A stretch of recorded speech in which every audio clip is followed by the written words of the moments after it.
রাস্তার মাঝখানে টাকা হারাবার কোনো সুযোগ নেই।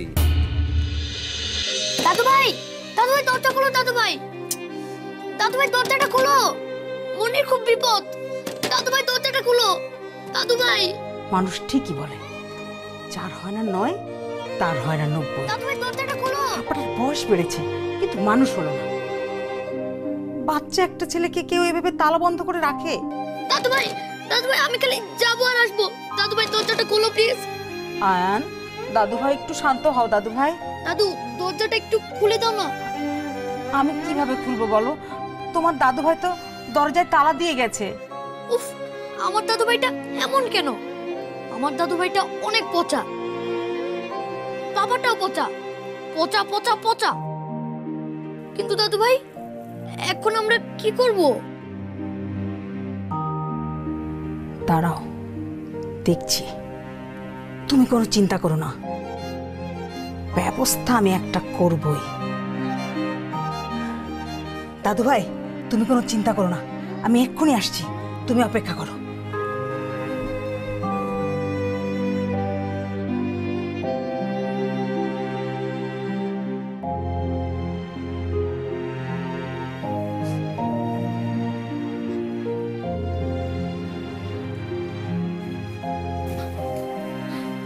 মনি, শুধু তুমি না, দেখো এখন আমিও আটকে গেছি।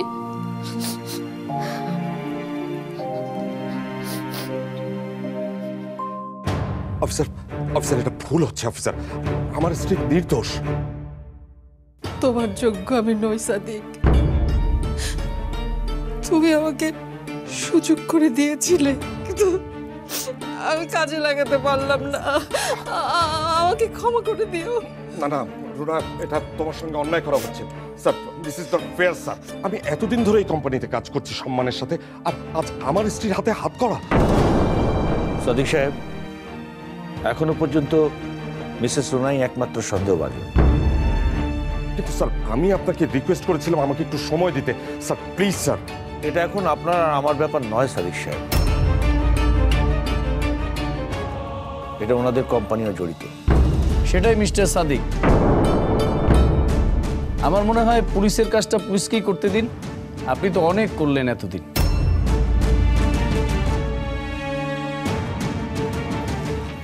স্যার, আমি তাহলে এখন আসি, দোষী যেহেতু এখানে আছেই।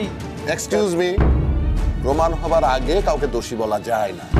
ও সরি অফিসার, আমি আসলে বলতে চাইছিলাম, যত তাড়াতাড়ি পারেন বিষয়টা তাহলে সুরাহা করে ফেলুন। হ্যাঁ, আসি।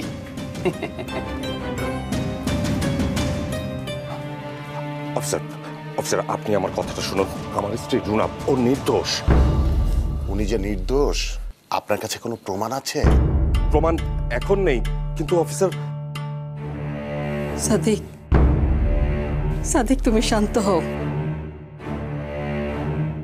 আমি যখন আমানতের খেয়ানত করে ফেলেছি,